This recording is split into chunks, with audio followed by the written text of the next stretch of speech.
And just like that, the Sex in the City reboot, all puns intended, has just premiered. Well, and then we have the Return to Hogwarts, Harry Potter's 20th anniversary retrospective. And the need for nostalgia content is more than ever before. Well, we know why HBO Max is pulling all these stunts. Well, they need to get as many subscribers away from Netflix and Disney as possible. And HBO is probably the best competitor.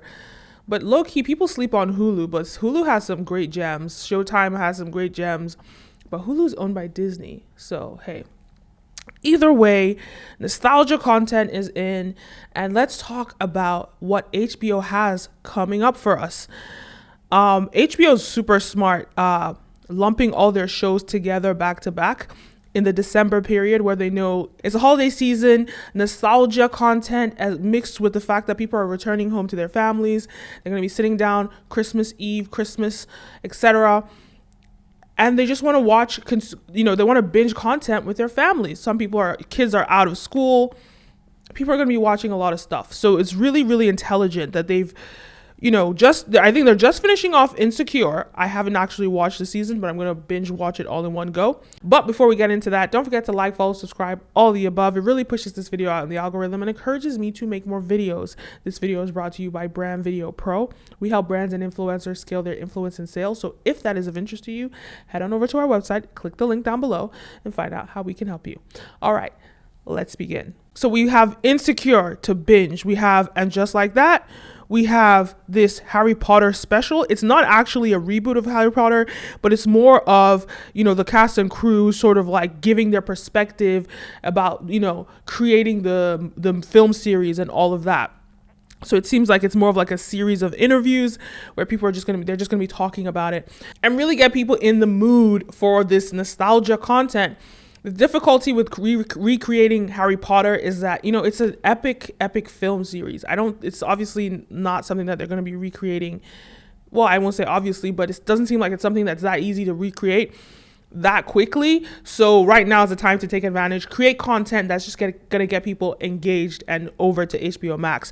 Then, of course, we know House of Dragon. The Game of Thrones reboot starts on January 1st, and that is the big grand finale, or let's say the big grand arrival of HBO Max.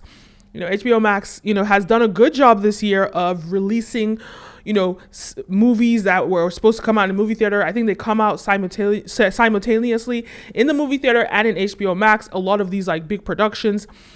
So they're really positioning themselves as a staple, as a streamer that you go to for quality content. I mean, they've always been known for their quality, but now they're taking it to the next step, because we know with Netflix, as much as Netflix has played a numbers game and they've really fought to make sure, they always have something. And obviously we know when it comes to content, quantity beats quality.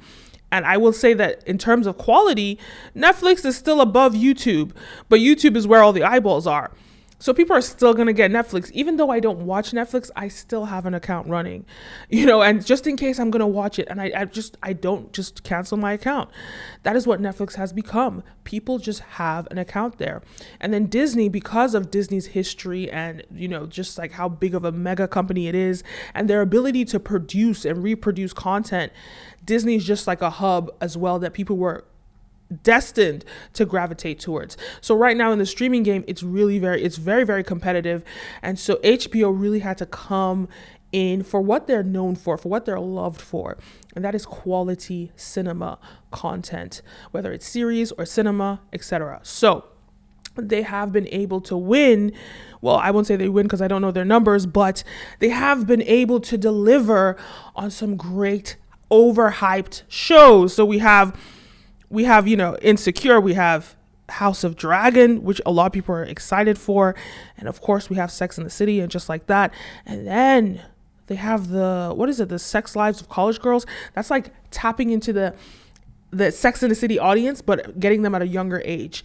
So HBO Max is super exciting, and the only thing that they're missing right now, I'm just waiting for them to announce Euphoria season 2, and I feel like they're probably going to announce it in April or something. I was going to wait for them to announce that before I got the subscription of HBO Max, but I might just have to get it.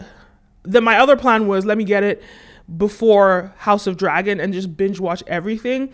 But I mean, look, Sex and the City's out, Insecure is out. I might as well just get it this December and just, get all my, Hulu's out right now. I subscribe to Hulu, or actually I subscribe to Showtime, to watch some stuff. Netflix, as you know, I always have it running in the background, even when I don't watch Netflix. So Netflix is just consistently has positioned themselves as a reliable place for people to consume content.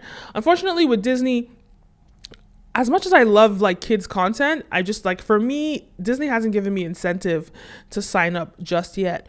I know Cruella de Vil looked like a really great movie, but I'm still not sold. They don't have anything that I would say that I really want to watch, but I know if I had kids, obviously I would be at Disney immediately. And so anyone that has kids, anyone that just loves that sort of Disney content, Marvel content and all of that, that's where they're going to be. But for me, I just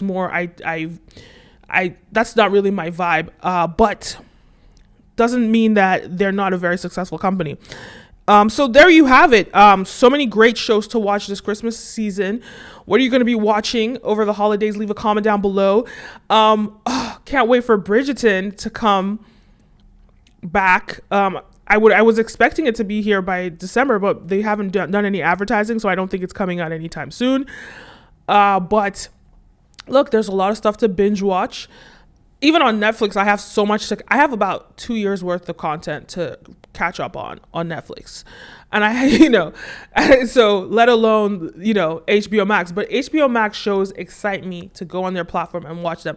So guys, is there any show that I missed out? What are you excited about watching this Christmas season? Leave a comment down below. Don't forget to like, follow, subscribe, all the above. My name is Kenim, and see you next time. Peace.